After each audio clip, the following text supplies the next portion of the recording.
Christ అంటే అర్థం ఏంటి? క్రీస్తు అని అర్థం. క్రైస్తు అంటే ఏంటి? క్రీస్తు. మనం అంటా ఉంటాం కదా జీసస్ క్రైస్ట్ అంటే ఏంటి? యేసు క్రీస్తు. క్రైస్తు అంటే క్రీస్తు అని అర్థం. తరువాత రెండవ పదము మాస్, ఆరాధన. మాస్ అంటే ఆరాధన. ఆ సినిమాలోనికి వెళ్ళారు, ఏదో సినిమా పేరుంది కదా, MASS మాస్ అంటే ఆరాధన అని అర్థం. క్రైస్ట్ అంటే క్రీస్తు, మాస్ అంటే ఆరాధన. ఈ రెండు కలిపి చదవండి తెలుగులో. క్రీస్తును ఆరాధించడం. ఇందాక సిస్టర్ చెప్పినట్లుగా క్రిస్మస్ అంటే క్రీస్తును ఆరాధించటం లేదా క్రీస్తు యొక్క ఆరాధన అని అర్థం. ఇంకొక అర్థం ఏంటంటే, బాగా వినండి, క్రిస్మస్ అనగా క్రీస్తు జననమును, ఎవరి జననమును? క్రీస్తు జననమును జ్ఞాపకము చేసుకునే ఆరాధన. మరలా మీకు తెలియపరుస్తను, క్రిస్మస్ అనగా క్రీస్తు జననమును జ్ఞాపకము చేసుకునే ఆరాధననే క్రిస్మస్ అని అంటాం. ఇది క్రిస్మస్ అంటే ఏమిటి అని ప్రశ్నకు జవాబు ఈ విషయాలు. తరువాత ముందుకు సాగుదాం. ఇప్పుడు ఏంటి అని అంటే, ఇవి చాలా ప్రాముఖ్యమైనటువంటి సంగతులు. ఇప్పుడు చెప్పబోయే సంగతులు చరిత్రను ఆధారము చేసుకొని చెప్పేటటువంటి ప్రాముఖ్యమైనటువంటి సంగతులు. ఈ సంగతులు మీరు గతంలో విన్నారో లేదో నాకు తెలియదు, కానీ ఈ విషయాలన్నిటినీ పండుగను ఆచరిస్తూ ఉన్నాం. ఈ యొక్క ఆచారం వెనకాల ఉన్నటువంటి స్టోరీ ఏంటి, ఎందుకు ఈ పండుగను మనం ఆచరిస్తున్నామో ఆ విషయాలన్నిటినీ మీ ముందు ఉంచాలని ఈ సంగతులను, చరిత్రలో చెప్పబడిన సంగతులను మీ ముందు ఉంచాలని ఆశపడుతూ ఉన్నాను. మరలా ఒక ప్రశ్న, రెండవ ప్రశ్న ఏంటంటే, క్రిస్మస్ ఎప్పుడు, ఎవరి కాలములో, ఎలా ప్రారంభము అయ్యింది? ప్రశ్న మరి ఒకసారి, క్రిస్మస్ ఎప్పుడు, ఏ తేదీ, ఎవరి కాలములో, తరువాత ఎలా ప్రారంభమయ్యింది? ఇది ప్రశ్న. ఈ ప్రశ్నకు సమాధానాలను నేను మీకు క్రింద వివరిస్తూ ముందుకు వెళ్తాను. జాగ్రత్తగా వినాలని మీకు మరలా తెలియపరుస్తూ ఉన్నాను. బాగా వినండి. రోమ్ చక్రవర్తి యేసు ప్రభు కాలములో యూదయ దేశాన్ని, గలిలయ దేశాన్ని రోమా సామ్రాజ్యము ఏలింది. పొంతి పిలాతు ఉన్నాడు కదా, ఎవరతడు? రోమా సామ్రాజ్యానికి గవర్నర్. పిలాతు ఎవరంట? రోమా సామ్రాజ్యానికి గవర్నర్. రోమ్ చక్రవర్తి అయినటువంటి కాన్స్టాంటైన్ పేరు నోరికి తిరగకపోవచ్చు, వినండి. రోమ్ చక్రవర్తి కాన్స్టాంటైన్ కాలములో, ఆయన చక్రవర్తిగా రోమా సామ్రాజ్యానికి పరిపాలన చేస్తూ ఉన్న కాలములో, ఆ కాలం ఏమిటి అని అంటే క్రీస్తు శకం. ఏంటి చెప్పండి? క్రీస్తు శకం. దాన్ని ఏమంటాం? AC BC అని మనము చదువుకున్నటువంటి పుస్తకాలలో, సోషల్ స్టడీస్ లో మనం నేర్చుకున్నాం కదా. ఆఫ్టర్ డీవియేషన్, బిఫోర్ క్రైస్ట్ అనేటువంటి అర్థాలు అవి మనకు తెలియపరుస్తాయి. వాటిని మార్చారు అన్న సంగతి మీకు తెలుసా? AC BC మార్చింది ప్రభుత్వం, మీకు తెలుసు. సాధారణ శకానికి ముందు, సాధారణ శకం తరువాత అని చెప్పి ఈ గవర్నమెంట్, కేంద్రంలో ఉన్నటువంటి గవర్నమెంట్ ఏం చేశారు? మార్చారు. పుస్తకాలలో నేను చూశాను, అంటే మొబైల్లో చూశాను, సాధారణ శకానికి ముందు, క్రీస్తు అనే పేరు లేకుండా ఈ యొక్క కాలాన్ని విభజించిందే ఎవరు చెప్పండి? క్రీస్తు పుట్టుక కదా. ఆ పేరు లేకుండా సాధారణ శకానికి ముందు తరువాతని పుస్తకాలలో ప్రింట్ చేస్తా ఉన్నారు. దౌర్భాగ్యమైనటువంటి స్థితి ఇది. ఈ కాన్స్టంటైన్ కాలంలో క్రీస్తు శకం 325వ సంవత్సరంలో మొదటిసారిగా, ఏ సంవత్సరం? 325వ సంవత్సరంలో మొదటిసారిగా క్రిస్మస్ డిసెంబర్ 25న జరిపినట్లుగా చరిత్రలో ఆధారాలు ఉన్నాయి. క్రీస్తు శకం 325వ సంవత్సరంలో డిసెంబర్ 25వ తారీఖున క్రిస్మస్ జరిపినట్లుగా చరిత్రలో ఆధారాలు మనకు కనిపిస్తాయి. ఆనాటి రోమీయులు, క్రీస్తు కాలంలో ఉన్నటువంటి రోమీయులు అనగా క్రీస్తు శకం, ఆ కాలం ఏంటిది అని అంటే 274వ సంవత్సరము నుండి 326 సంవత్సరములో ఉన్నవారు. ఈ మధ్య కాలములో ఎవరైతే ఉన్నారో వారు పాత నిబంధన ప్రవచన కాలానికి తరువాత క్రీస్తు శకము ప్రారంభ చరిత్రకు అతి సమీపస్తులు గనుక, ఈ మధ్య కాలంలో ఉన్నవారు పాత నిబంధనకు క్రొత్త నిబంధనకు సమీపస్తులు గనుక డిసెంబర్ 25ను లేఖనాల సారాంశమైన క్రీస్తు జన్మదినముగా పరిశీలించి ప్రారంభించి వారు పాటించారు. ఎవరు పాటించారు? పాత నిబంధనకు క్రొత్త నిబంధనకు మధ్య కాలములో ఉన్నటువంటి భక్తులు డిసెంబర్ 25వ తారీఖున క్రిస్మస్ దినముగా వారు పరిశీలించి పాటించి వారు జరుపుకున్నట్లుగా మనము చూస్తాం. తరువాత ఎట్లనగా అది ఎలా సాధ్యమయ్యింది అని అంటే, మీరు బాగా గమనిస్తే గనుక యేసు ప్రభువు యూదా గోత్రములో ఆయన జన్మించాడు. ఏ గోత్రము చెప్పండి? మన గ్రామంలో మీ అందరికీ కూడా గోత్రాలు ఉన్నాయి కదా, రకరకాల గోత్రాలు ఉన్నాయి. ఆ రకంగా ఇశ్రాయేలీలలో ఎన్ని గోత్రాలు ఉన్నాయి? 12 గోత్రాలు ఉన్నాయి. ఆ 12 గోత్రాలలో యూదా గోత్రములో నుండి యేసు ప్రభు ఈ లోకానికి దిగి వచ్చినట్లుగా మనము చూస్తాం కదా. మరి మోషే యొక్క ధర్మశాస్త్రము ప్రకారం మగ పిల్లవాడు పుట్టిన తరువాత 8వ రోజున ఆ పిల్లవానికి సున్నతి చేయించాలి. ఎన్నవ రోజు? 8వ రోజున సున్నతి చేయించాలి. మరి యేసేపు మరియలు కూడా యేసు ప్రభువు జన్మించిన 8వ రోజున, ఎన్నవ రోజున? ధర్మశాస్త్రానికి అనుకూలంగా శిశువు అయినటువంటి యేసయ్యను తీసుకుని వెళ్ళారు దేవాలయానికి. ఎక్కడికి చెప్పండి? అక్కడ సుమయోను వచ్చాడు, అన్న కూడా వచ్చింది కదా. దేవదూత ముందుగానే తెలిపినట్లుగా దేవాలయములో 8వ రోజున ఏం జరిగింది? యేసు ప్రభువుకు సున్నతి చేయించారు, నామకరణం కూడా చేయించారు. ఆ 8వ రోజున అన్నది దేవాలయములోనికి వీరు వెళ్ళినప్పుడు రికార్డులలో రాశారంట. రికార్డులో రాశారు. నేను చాలా ప్రాముఖ్యమైనటువంటి సంగతిని మీకు తెలియపరుస్తూ ఉన్నాను, అందుకే జాగ్రత్తగా వినాలి అని మీకు తెలియపరుస్తూ ఉన్నాను. 8వ రోజున యేసు ప్రభువునకు సున్నతి చేశారు, అంటే సున్నతి చేశారు. లూకా సువార్త 2వ అధ్యాయం 21వ వచనాన్ని చూడండి ఒకసారి. ఆ శిశువునకు, ఏ శిశువు? యేసు క్రీస్తునకు సున్నతి చేయవలసిన 8వ దినము వచ్చినప్పుడు, ఎన్నవ దినము?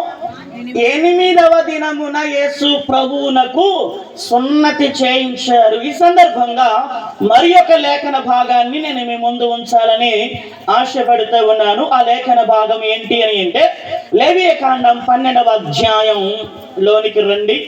లేవియకాండం 12వ అధ్యాయం 3వ వచనాన్ని చదవండి ఒకసారి. ఇది ధర్మశాస్త్రములో చెప్పబడినటువంటి సంగతి. ఎన్నవ దినాన? 8వ దినమున బిడ్డకు సున్నతి చేయింపవలెను. ఇది ఎక్కడి మాట? మోషే ధర్మశాస్త్రములో దేవుడు వ్రాయించినటువంటి మాట. దాన్ని ఏం చేశారు? యేసేపు మరియలు యేసు ప్రభు విషయములో, ఆయన కూడా ఎవరు చెప్పండి? యూదా గోత్రికుడు గనుక ఆయన విషయంలో ఏం చేశారు? సున్నతి చేయించారు. ఎన్నవ రోజున? పుట్టిన రోజు నుండి 8వ రోజున యేసు ప్రభువుకి సున్నతి జరిగింది. అనగా ఏ రోజు అనుకున్నారు? జనవరి 1వ తేదీన యేసు ప్రభువునకు సున్నతి చేయించినటువంటి దినం. చాలా మందికి అది మర్మం తెలియక జనవరి 1 నూతన సంవత్సరం అని ఆచరిస్తూ ఉన్నారు. కానీ దాని వెనకాల ఉన్నటువంటి మర్మము ఏంటి అని అంటే, మనకు తెలియకుండానే మనం పండుగను ఆచరిస్తూ ఉన్నాం. ఏంటి అంటే, ఆ జనవరి 1వ తారీఖున యేసేపు మరియలు దేవాలయములో, యెరూషలేములో ఉన్నటువంటి దేవాలయములో యేసు ప్రభువునకు సున్నతి చేయించారు. ఇంకా ముందుకెళ్తాయి గనుక అక్కడి నుండే, ఆ జనవరి 1వ తారీఖు నుండే క్రీస్తు శకము అన్నది ప్రారంభమైంది. ఏ రోజునైతే యేసేపు మరియలు యేసయ్యకు సున్నతి చేయించారో ఆ రోజు నుండే క్రీస్తు శకము అన్నది ప్రారంభమైంది. కాలాన్ని, క్రీస్తు యొక్క జననము అన్నది రెండుగా విభజింపబడిందని నేను మీకు తెలియపరుస్తూ ఉంటున్నాను. ఇప్పుడు రండి అసలైనటువంటి మర్మానికి వద్దాం. జనవరి 1 నుండి వెనక్కి రండి 8 రోజులు. జనవరి 1 నుండి వెనక్కి 8 రోజులు వస్తే మరి యేసు ప్రభు ఎప్పుడు పుట్టినట్లు? మరి బైబిల్ చెప్పకనే చెప్పింది కదా, యేసుక్రీస్తు డిసెంబర్ 25వ తారీఖున ఆయన జన్మించాడు అని నిరూపణ అయిందా లేదా చెప్పండి. చాలా మంది యేసు ప్రభు యొక్క పుట్టిన తేదీ బైబిల్లో వ్రాయబడి ఉందా అని ప్రశ్నించే వాళ్ళకు ఇది సమాధానం. ఆయన దేవాలయంలోనికి వెళ్ళినప్పుడు రికార్డులో ఎంటర్ అయిందంట.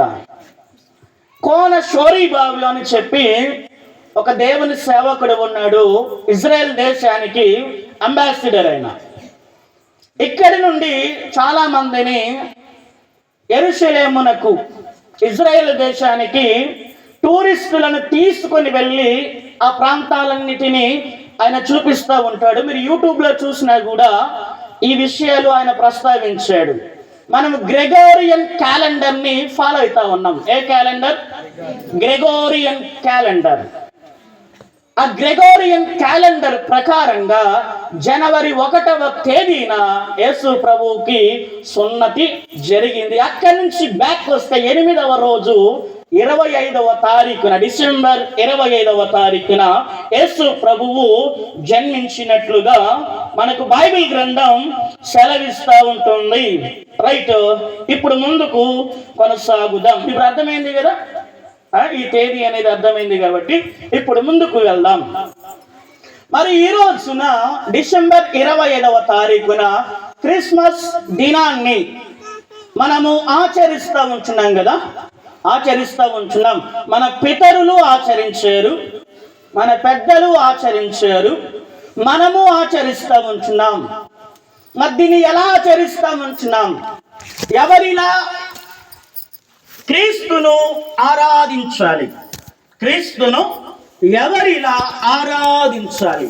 బైబిల్ గ్రంథములో, నూతన నిబంధన గ్రంథములో కొందరు మనకు సాక్షార్థముగా ఉన్నారు, మాదిరిగా ఉన్నారు. ఆ మాదిరి ఎవరో నేను మీకు తెలియపరుస్తాను.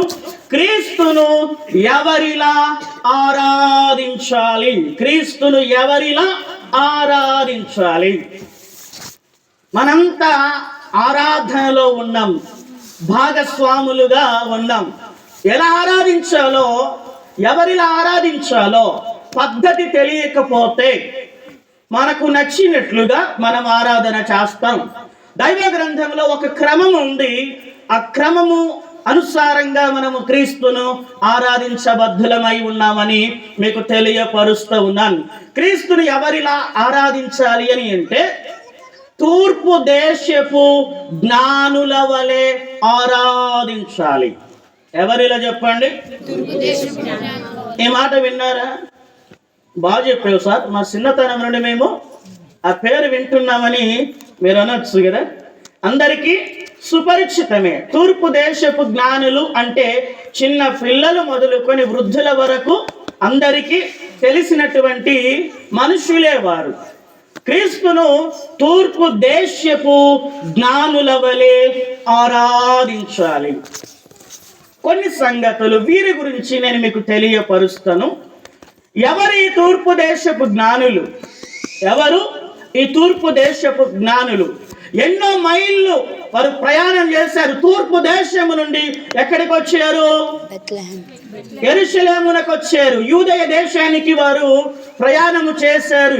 ఎంతో సుదూర ప్రయాణం, దగ్గర లేదు. కొన్ని వందల మైళ్ళు వారు దాటుకొని నక్షత్రాన్ని అనుసరించి వారు యెరూషలేమునకు వచ్చారు. తరువాత బెత్లెహేమునకు వెళ్ళారు కదా. మరి ఎవరి తూర్పు దేశపు జ్ఞానులు అని అంటే ఒక వాదన ఉంది. ఆ వాదన ఏంటి అని అంటే ఒక్క వచనాన్ని మీకు నేను చూపిస్తాను రండి. ఆదికాండం 25వ అధ్యాయం 6వ వచనం. హల్లెలూయా, దగ్గర హల్లెలూయా. 25వ అధ్యాయం 6వ వచనం. తన ఉపపత్నుల కుమారులకు బహుమానములు ఇచ్చి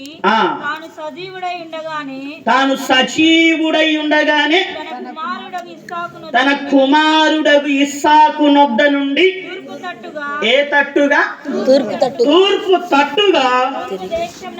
ఏ దేశమునకు చెప్పండి? తూర్పు దేశమునకు వారిని పంపివేసెను. ఎవరిని పంపాడు అబ్రహాము? తూర్పు దేశానికి ఎవరిని పంపాడు అబ్రహాము అని చూస్తే గనుక అబ్రహాము యొక్క భార్య ఎవరు చెప్పండి? షారా కదా. షారా తరువాత ఇంకొకరు వచ్చారు. ఆ వరుసలోనికి, ఆ క్రమములోనికి ఎవరు వచ్చారు? హాగర్ వచ్చింది కదా. షారమ్మ చనిపోయింది. చనిపోయిన తరువాత వృద్ధాపములోనే ఆమె చనిపోయింది. షారా చనిపోయిన తరువాత వృద్ధుడైనటువంటి అబ్రహాము మరలా వివాహం చేసుకున్నాడా చేసుకోలేదా? మన ఆదికాండము నుండి పరీక్ష పెట్టాను కదా. వ్రాసిన వాళ్ళు ఇది చదివి ఉంటారు. కొన్ని విషయాలు మీకు అర్థమై ఉంటాయి. పైన ఉండదు 25వ వచనంలో అబ్రహాము మరల ఒక స్త్రీని వివాహము చేసుకొనెను. ఆమె పేరు కెతూరా. ఆ తరువాత ఆమె అతనికి జిమ్రాను, యొక్షాను, మెదాను, మిద్యాను, ఇష్బాకు, షూవహు అను వారిని కనెను. వీరిని అబ్రహాము తాను బ్రతికి ఉండగానే ఇస్సాకు యొద్ద నుండి ఎక్కడికి పంపాడు? తూర్పు తట్టున ఉన్నటువంటి తూర్పు దేశమునకు వీరిని, కెతూరాకు పుట్టిన సంతానాన్ని ఏం చేశాడు? పంపివేశాడు. అక్కడి నుండి వచ్చిన వారే ఈ తూర్పు దేశపు జ్ఞానులు అన్నది ఒక వాదన. అర్థమైందా? ఎవరి తూర్పు దేశపు జ్ఞానులు? ఈ సంతానం, కెతూరా సంతానములో నుండి వచ్చిన వారే ఈ తూర్పు దేశపు జ్ఞానులు అన్నది బైబిల్ పండితుల యొక్క అభిప్రాయం.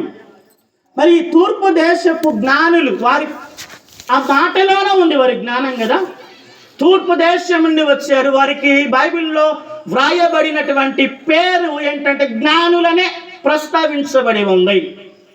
వాళ్ళు ముగ్గురు వచ్చారా, ఎంతమంది వచ్చారన్నది మనకు సరి అయినటువంటి వివరణ లేదు. కానీ వారు 3 కానుకలు తెచ్చారు యేసయ్యకు. దానిని బట్టి ముగ్గురు జ్ఞానులు అని అనుకుంటున్నారు, కానీ సంఖ్య లేదు కదా. వారు జ్ఞానులు అనేటువంటి బహువచనం మాత్రమే వ్రాయబడి ఉంది. వారు ముగ్గురు వచ్చారా ఇంకా ఎక్కువ వచ్చారన్న సంగతి తెలియదు. కెతురా సంతానం వీళ్ళు ఎలాంటి వాళ్ళు అంటే మేధావులు. ఎలాంటి వారు? మేధావులు. సాదాసీదా మనుషులు కారు. అపార అనుభవం కలిగిన వారు, మేధావితనం కలిగిన వారి తూర్పు దేశపు జ్ఞానులు. వీళ్ళు ఖగోళ శాస్త్రజ్ఞులు. ఎవరు చెప్పండి? వీళ్ళు ఖగోళ శాస్త్రజ్ఞులు. ఖగోళ శాస్త్రాన్ని ఇంగ్లీష్ లో ఏమంటాం చెప్పండి? ఆస్ట్రానమీ అంటాం. ఏమంటాం? ఆస్ట్రానమీ. ఖగోళ శాస్త్రము అంటే ఏమిటి అని అంటే విశ్వానికి సంబంధించిన, విశ్వం అంటే పైన ఉంది, ఆ విశ్వంలో నక్షత్రాలు ఉన్నాయి, గ్రహాలు ఉన్నాయి, ఉపగ్రహాలు ఉన్నాయి కదా, వీటన్నిటిని కలిపి ఏమంటాం? విశ్వము అని అంటాం. ఆ విశ్వానికి సంబంధించిన విషయాలను అధ్యయనము చేసేటటువంటి శాస్త్రాన్ని ఏమంటాం? ఖగోళ శాస్త్రం. ఇంగ్లీష్ లో ఆస్ట్రానమీ అని అంటాం. ఈ జ్ఞానులు ఖగోళ శాస్త్రాన్ని చదివినటువంటి మేధావులు, అపారమైనటువంటి జ్ఞానము కలిగిన వారు. జ్యోతిష్య శాస్త్రం అని మనం వింటాం కదా, ఆ శాస్త్రం మీద కూడా పట్టు కలిగిన వారంట ఈ తూర్పు దేశపు జ్ఞానులు. రైట్, ఇప్పుడు ముందుకెళ్దాం. మరి క్రీస్తుని ఎలా ఆరాధించాలి? క్రీస్తును ఎలా ఆరాధించాలో నేను జ్ఞానుల యొక్క క్రమాన్ని మీ ముందు ఉంచుతాను. జ్ఞానులు ఎలా ఆరాధించారు, క్రీస్తును ఎలా ఆరాధించారో 3 సంగతులు నేను మీకు వివరిస్తాను. త్వరగా రండి, ఆలస్యం చేయకుండా చాలా వేగంగా వెళ్ళిపోదాం, సమయానికి అనుకూలంగా ముగించుకుందాం. తూర్పు దేశపు జ్ఞానుల ఆరాధనా క్రమం. తూర్పు దేశపు జ్ఞానుల ఆరాధన క్రమం 3 క్రమాలు. మొదటి క్రమానికి రండి, మత్తయి సువార్తకు రండి. క్రీస్తును ఎలా ఆరాధించాలి? ఈ రాత్రి తూర్పు దేశపు జ్ఞానులు క్రీస్తును ఆరాధించే విషయంలో మనకు మాదిరిగా ఈ రాత్రి వారు నిలబడుతూ ఉన్నారు. వారిని మాదిరిగా పెట్టుకొని వారి వలె మనం కూడా క్రీస్తును ఆరాధించవలసిన వారమై ఉన్నాం. మత్తయి సువార్త 2వ అధ్యాయం 1వ వచనం.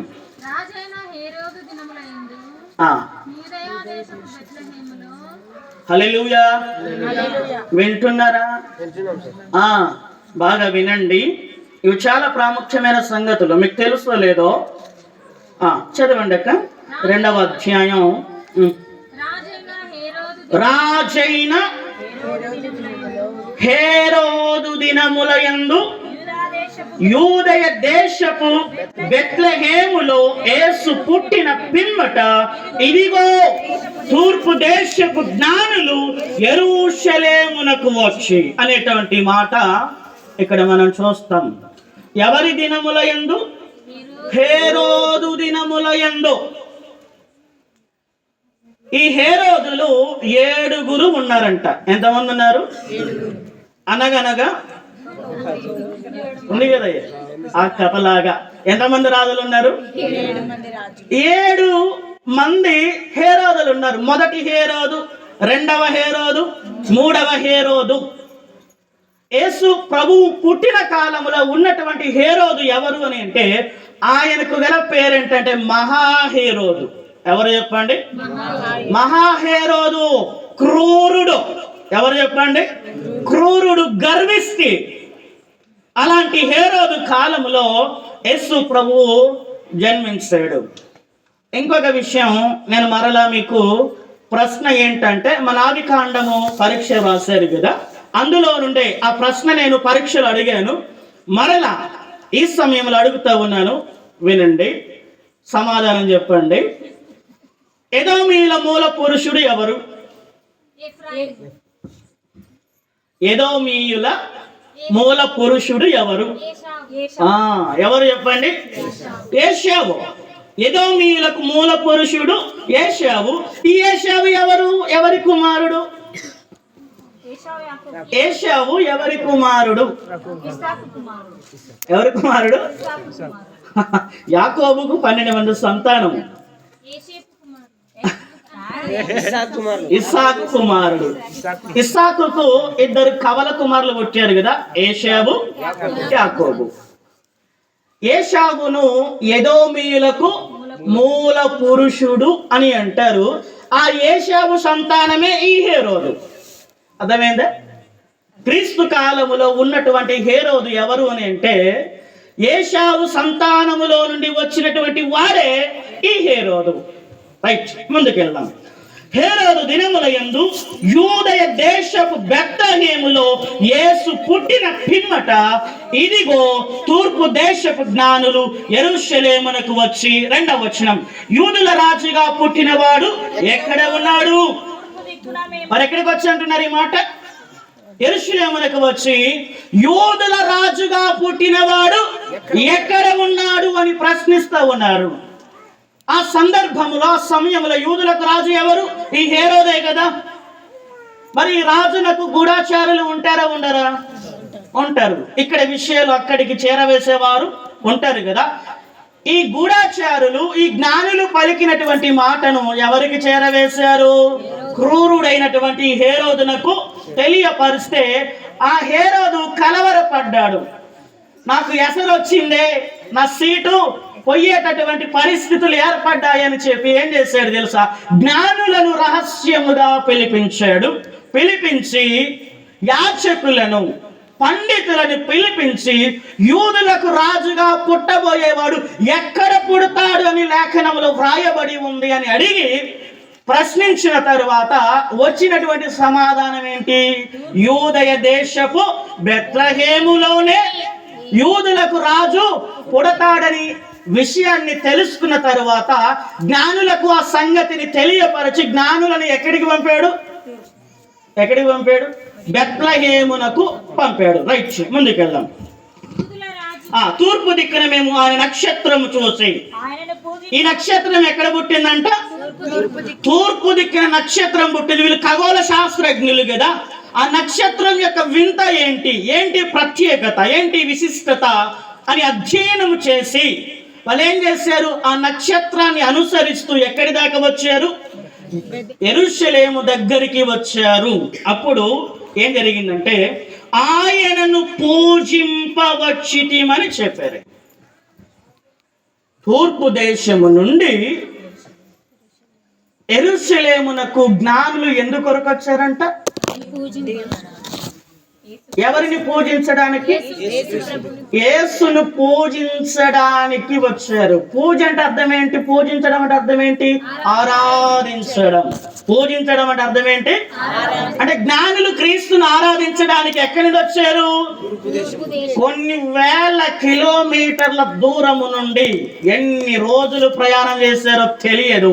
అంత దూరము నుండి అలుపెరగక ప్రయాసతో వారు యెరూషలేమునకు వచ్చారు. ఇక్కడే ఉంది మన కొంప. ఏడుంది? ఈడే ఉంది మన కొంప. మనము ఎన్ని గంటలకు వచ్చాం మందిరానికి? ఆలోచన చేయండి. అందుకే క్రీస్తును ఎవరిలా ఆరాధించాలని ప్రశ్న వేశాను. ఎవరిలా ఆరాధించాలి? తూర్పు దేశపు జ్ఞానుల వలె క్రీస్తును ఆరాధించాలి. ఎలా ఆరాధించాలంటే ఆ 2వ వచన భాగము నుండి జ్ఞానుల వలె క్రీస్తును మొదట వెదకాలి. ఏం చేయాలి? వాళ్ళు వెతుక్కుంటే కదా వచ్చింది. ఎక్కడి నుంచి? తూర్పు దేశం నుండి యేసును వెతుక్కుంటూ యెరూషలేము దాకా వచ్చారు. జ్ఞానుల వలె క్రీస్తును వెదకాలి. మొదట మనం చేయాల్సిన పని ఏంటి? క్రీస్తును వెదకాలి. మత్తయి సువార్త 7వ అధ్యాయం 7వ వచనంలో ఏముంది? కంటత వచ్చి ఉండాలి ఈ యొక్క లేఖన భాగం. అడుగుడి మీకు ఇవ్వబడును, వెదకుడి మీకు దొరుకును. మరి జ్ఞానులు యేసయ్యను వెదికారు. జ్ఞానులకు యేసయ్య దొరికాడా లేదా? దొరికాడు. జ్ఞానులకు ఉన్నటువంటి అనుభవం నీకు ఉంటే ఎంత బాగుండునో. జ్ఞానుల వలె క్రీస్తును వెతికే వారముగా మనము ఉందుదుముగాక. అది మొదటిది, జ్ఞానుల యొక్క ఆరాధన క్రమం, క్రీస్తును వెదకడం. రెండవది ఏంటంటే 2వ అధ్యాయం 10వ వచనం. త్వరగా. వారు ఆ నక్షత్రమును చూచి అత్యానందభరితులై ఇంటిలోనికి వచ్చి తల్లి అయిన మరియను ఆ శిశువును చూచి సాగిలపడి ఆయనను పూజించి తమ పెట్టెలు విప్పి బంగారమును సామ్రాణిని బోలమును కానుకలుగా ఆయనకు సమర్పించిరి. ఆ 10వ వచనములో నుండి వారు ఆ నక్షత్రమును చూచి, జ్ఞానులు ఆ నక్షత్రమును చూచి అత్యానందభరితులై, వారి యొక్క ఆనందానికి అవధులు లేవు. అత్యానందం, మిక్కిలి ఆనందం. ఆ నక్షత్రాన్ని చూసి వాళ్ళు ఎంతో ఆనందపడ్డారు, సంతోషపడ్డారు. ఎక్కడికి వచ్చారంట? ఇంటిలోనికి వచ్చారు. ఏ ఇంటిలోనికి? క్రీస్తు ఏ ఇంటిలోనైతే ఉన్నాడో ఆ ఇంటిలోనికి వచ్చారు తూర్పు దేశపు జ్ఞానులు. మనం ఉంటాం మందిరము లోపలికి రండయ్యా అంటే స్థలం ఉంటది, మందిరములోనికి రావడానికి ఇష్టం లేదు. మందిరములోనికి వస్తే కదా యేసయ్యను చూచేది. బయట ఉంటే యేసయ్యనికి ఎలా కనబడతాడు? నేను లోపల ప్రసంగం చేస్తా ఉన్నాను అనుకోండి, నా మొహాన్ని చూస్తూ మీరు వాక్యం వినాలంటే లోపల ఉండాలి. నీ మొహం మాకు అవసరం లేదు, నువ్వు నల్లగా ఉన్నావు, నీ మాట ఒకటి చాలు మాకంటే బయట ఉండొచ్చు, అంతే కదా. జ్ఞానులు ఏం చేశారు అంటే ఇంటిలోనికి వచ్చారు. మనం జ్ఞానుల వల్ల మందిరములోనికి రావాలి. బయట ఉంటే కూడదు. నీవు అనుకుంటూ ఉంటావు బయట ఉండి నేను కాలర్ ఎగరేస్తాను అని అంటే నీ తోక కట్ చేస్తాడు ప్రభువు. పరలోకములో ఉండే సైతాను ఒక తన్ను తన్నాడు కదా, సాతానునే తన్నిన దేవునికి నిన్ను తనడానికి పెద్ద సమయం పడుతుంది. ఇది కృపాకాలం, అవకాశాన్ని ఇస్తూ ఉన్నాడు. ఇంకా మారుతాడు, ఈరోజు మారుతాడు, రేపు మారుతాడని అవకాశాన్ని ఇస్తున్నాడు. శిక్షించడం చేత కాక కాదు, నువ్వు చేతగానితనంగా తీసుకుంటున్నావు. ప్రభువుని ఆరాధించకుండా, మందిరములో లోపలికి రాకుండా. మందిరములో స్థలము లేకపోతే అది వేరే విషయం. స్థలం ఉండి కూడా లోపలికి రాకుండా అక్కడ ఇక్కడ కూర్చుంటాను అంటే యేసయ్య నీకు కనబడడు. జ్ఞానులు ఏం చేశారు? ఇంటిలోనికి వచ్చినట్లుగా మనం మందిరములోనికి రావలసిన వారమై ఉన్నాం. జ్ఞానుల వలె ఇంటిలోపటికి వచ్చి అనగా మందిరములోనికి వచ్చి క్రీస్తును చూడాలి. ఇది 2వ క్రమం. జ్ఞానుల వలె క్రీస్తును చూడాలి, ఇది 2వ క్రమం. 3వ క్రమంలోనికి వద్దాం రండి. 11వ వచనం. ఆ శిశువును చూచి ఇంటిలోనికి వచ్చి తల్లి అయిన మరియను ఆ శిశువును చూచారా? ఎక్కడికి వస్తే కనబడ్డాడు యేసయ్య? ఇంటిలోనికి వస్తే కనబడ్డాడు. బయట ఉంటే కనబడలేదు. యేసయ్యను చూచి ఏం చేశారు? మొదట వారు చేసిన పని ఏంటమ్మా? అక్కడ వ్రాయబడినట్లుగా చెప్పండి. ఏం చేశారంట?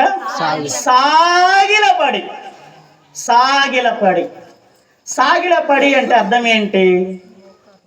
నా మాటలు కొంచెం ఘాటుగా ఉంటాయి, అయినా పర్వాలేదు. మీరు నన్ను తిట్టుకున్నా పర్వాలేదు, నన్ను దూషించినా పర్వాలేదు. ఇక్కడ దేవుని పక్షముగా నేను నిలబడి ఉన్నాను. ఉన్నది ఉన్నట్లుగా చెప్పవలసి ఉన్న బాధ్యత నా పైన మోపబడి ఉంది కనుక ఈ మాట చెప్తా ఉన్నాను. బాగా వినండి.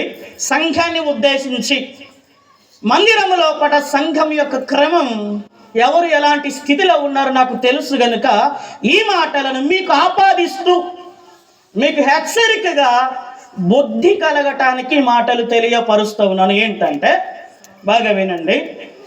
సాగిలపడి అంటే అర్థం ఏంటి అని అంటే, సాగిల పడటం అంటే 3 పద్ధతులు ఉన్నాయి. ఎన్ని పద్ధతులు? 3 పద్ధతులు. మొదటి పద్ధతి ఏంటి అని అంటే సాగిల పడటము అని అంటే అర్థం ఏంటంటే బాగా వినండి.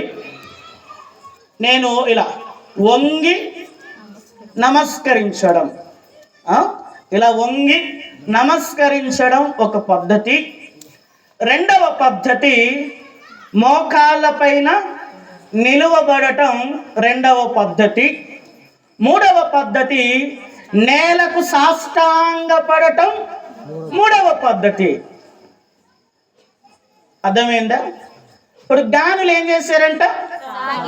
శిశువు దగ్గర సాగిలపడ్డారు. శిశువు దగ్గర సాగిలపడ్డారు అంటే వారు వంగైనా వంగిండాలి, మోకాల పైన ఉండాలి, సాష్టాంగ నమస్కారమైనా చేసి ఉండాలి. ఈ మూడింటిలో ఏదో ఒకటి వారు చేసి ఉంటారు కదా.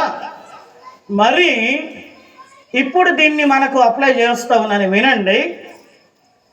మీరు పెళ్ళికి వెళ్ళేటప్పుడు స్త్రీలు నైటీలతో వెళ్తారమ్మా, నిక్కర్లు వేసుకుని వెళ్తారయ్యా? మీరు ఏం చేస్తారు? మళ్ళీ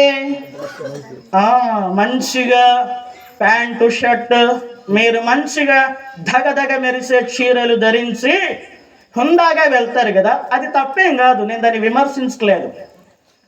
నా బాధ అంతా ఏంటి అని అంటే, మందిరములోనికి వచ్చి ఇలా కూర్చొని ప్రార్థనకి అదే ఫోజే, వాక్యం వినేటప్పుడు అదే ఫోజే, బల్ల తీసుకునేటప్పుడు కూడా అదే ఫోజే. ఏమైనా తేడా ఉందా? ఏమీ లేదు. ఒక క్రమం ఉంది కదా.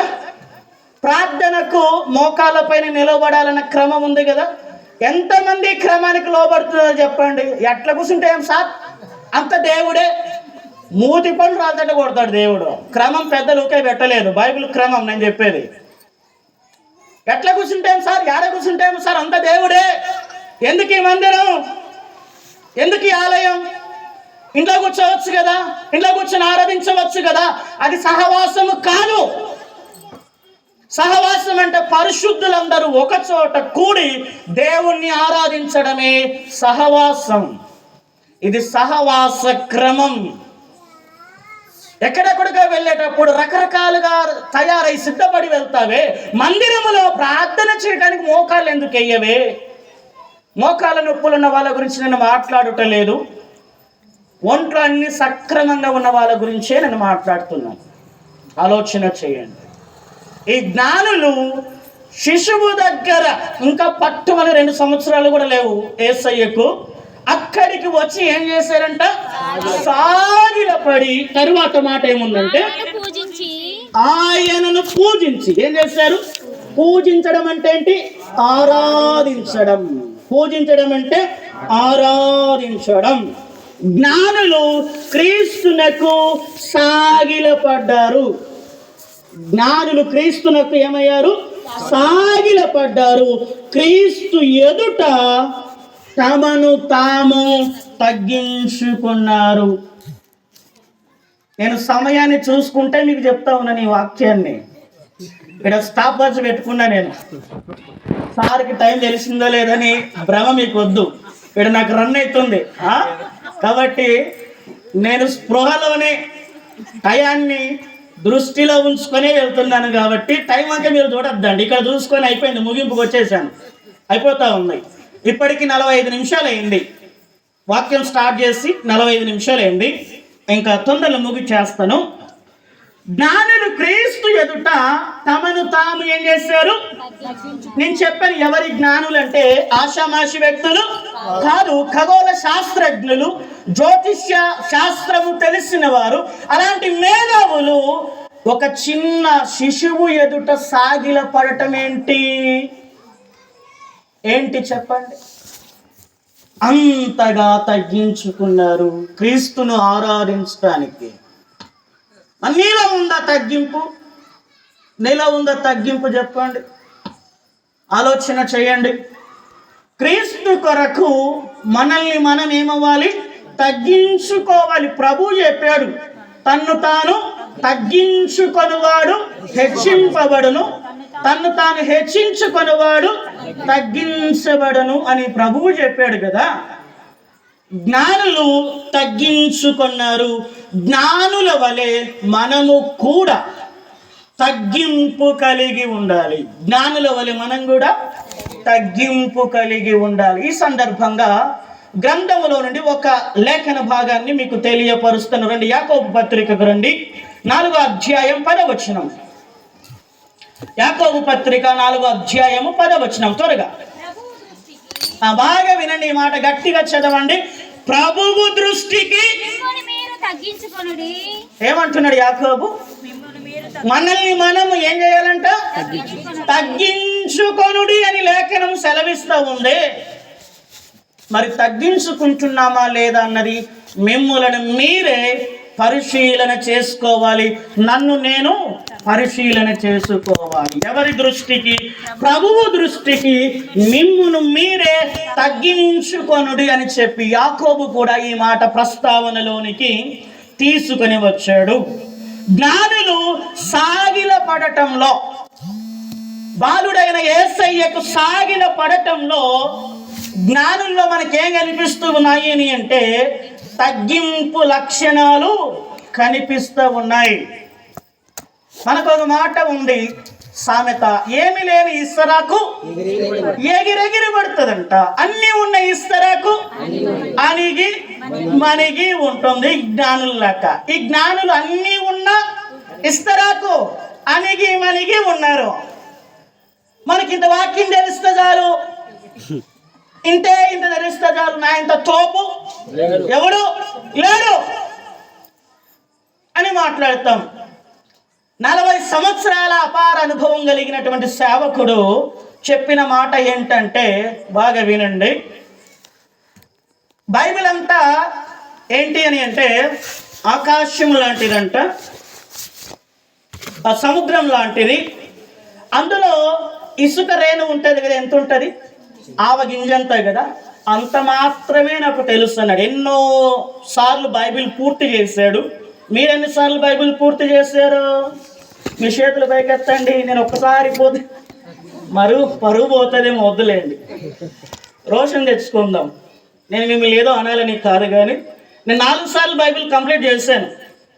5వసారి నేను కొనసాగుతూ ఉన్నాను. యెహెజ్కేలు గ్రంథంలో ఉంది నా బైబిల్ పఠనం అన్నది. యెహెజ్కేలులో కొనసాగుతూ ఉన్నాను.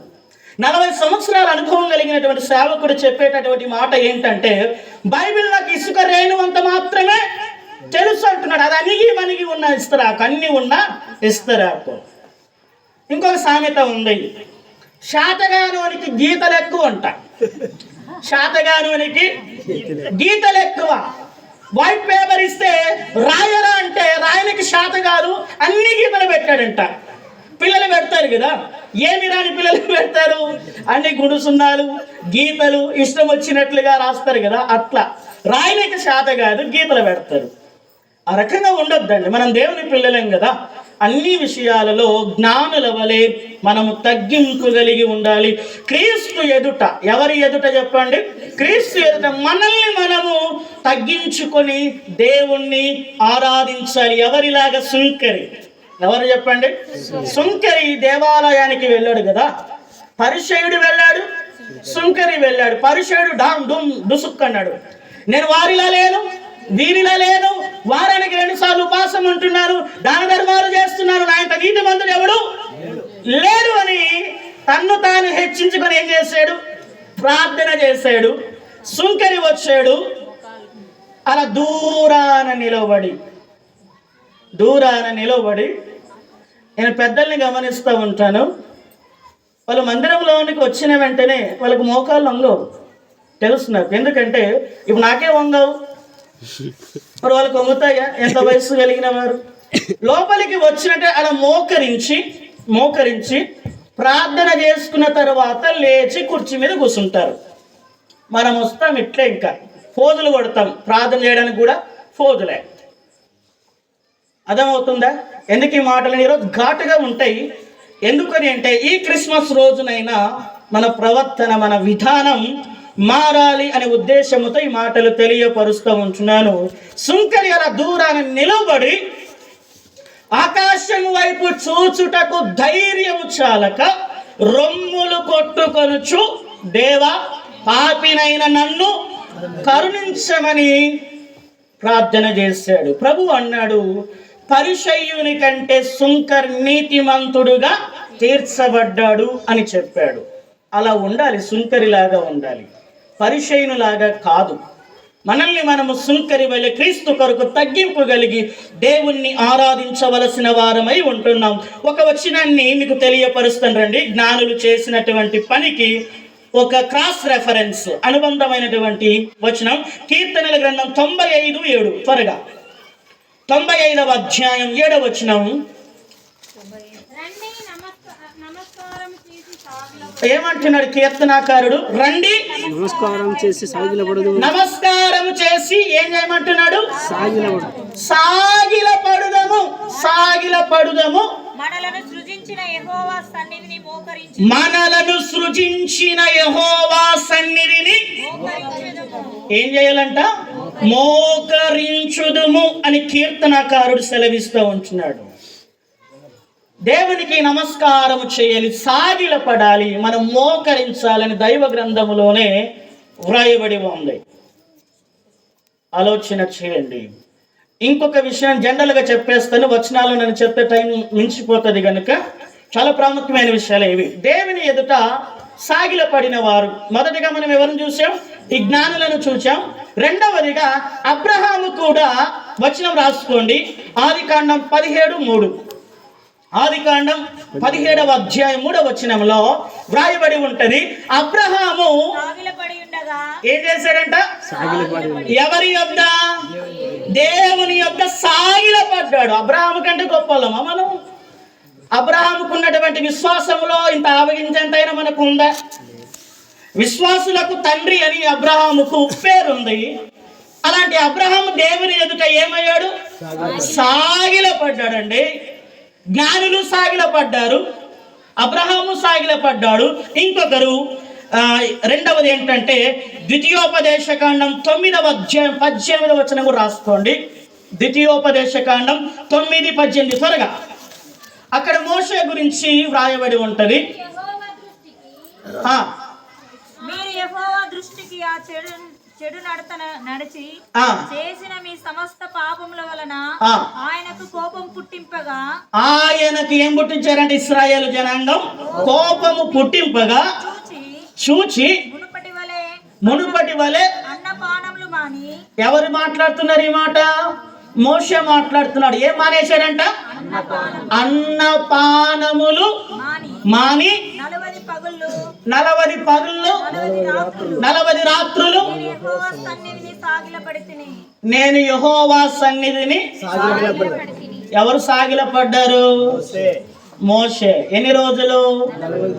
40 రోజులు యెహోవా సన్నిధిలో అన్నము లేదు, నీళ్లు లేవు. ఏమయ్యాడు చెప్పండి? సాగిలపడ్డాడు. ఇప్పుడు 1.5 గంట చెప్తాను వాక్యము. ఎంతమంది అంటారు మీరు చెప్పండి? ఈరోజు నాగలాపురంలో 12 గంటలకు ఆరాధన ప్రారంభించబడి 4:15 ముగించబడి ఉంది. ఎన్ని గంటలకి? 4:15 ముగించబడి ఉంది. నేను వాక్యాన్ని సిద్ధపడుతా అన్ని వింటూనే ఉన్నా, టైం చూసుకున్నా, వదిలిన టైం. అంత సమయాన్ని, సహనాన్ని దేవుని మందిరంలో మనము కనపరుస్తూ ఉంటున్నామా? చక చక చక చక ఎట్లా? నిలకడ ఉండాలి మందిరంలో. నిలకడ లేని జీవితం వద్దు. ఓకేనా? మోషే 40 రోజులు యెహోవా సన్నిధిలో ఏమయ్యాడు?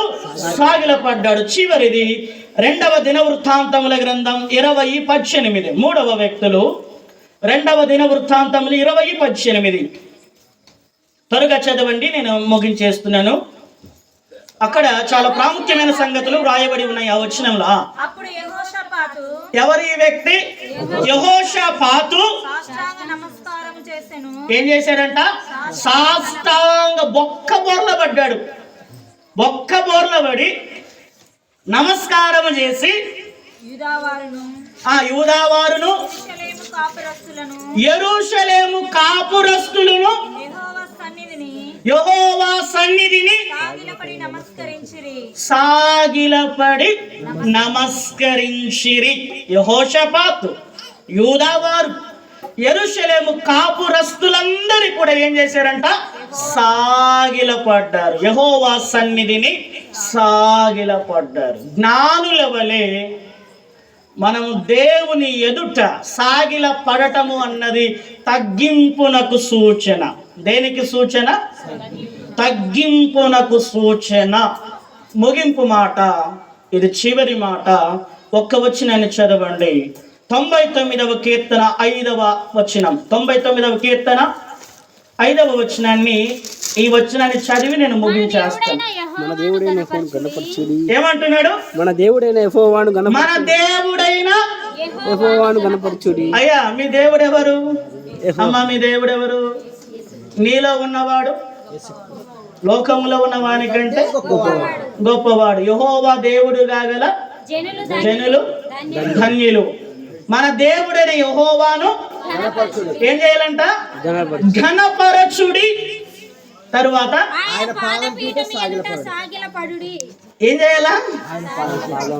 ఆయన పాదపీఠము ఎదుట సాగిలపడుడి. ఇంకా అయిపోయిందా? ఆయన ఎలాంటి వాడంట? పరిశుద్ధుడు. ఆయన పరిశుద్ధుడు. ఆయన సన్నిధి పరిశుద్ధమైనది. ఈ పరిశుద్ధ మందిరములోనికి ప్రవేశించిన నీవు నేను సాగిలపడాలి, అనగా తగ్గింపును కలిగి ఉండాలి, జ్ఞానుల వలె. అయిపోయింది నా ప్రసంగం. ముగింపు మాట ఇదే. దేవుని సన్నిధిలో మనందరం జ్ఞానుల వలె సాగిలపడాలి. రిపీట్ చేస్తే ఆలస్యం అవుతుంది కనుక ఇక్కడితో నేను ముగించేస్తా ఉంటున్నాను. ఆలోచన చేద్దాం. జ్ఞానుల వలె నేటి నుండి, ఈనాటి నుండి వారు క్రీస్తును ఏ రకంగా ఆరాధించగలిగారో, ఈ క్రిస్మస్ రోజున వారి గురించినటువంటి కొన్ని విషయాలు, చాలా ప్రాముఖ్యమైనటువంటి సంగతులను నేను మీ ముందు ఉంచాను. గతంలో మీరు విన్నారో లేదో నాకు తెలియదు, కానీ దేవుని యొక్క ప్రేరేపణను బట్టి ఈ యొక్క అంశాన్ని సెలెక్ట్ చేసుకొని సంఘానికి అందించాలి అనేటువంటి తాపత్రయముతో ఇది సిద్ధపడి మీ ఎదుట ఉంచాను. జ్ఞానుల్లాగా మనం యేసయ్యను ఆరాధించు వారముగా జీవించుదుముగాక. దేవుడు అట్టి కృపను తన సంఘమునకు దయచేయునుగాక. ఆమేన్. బిగ్గరగా చెప్పండి ఆమేన్. హల్లెలూయా.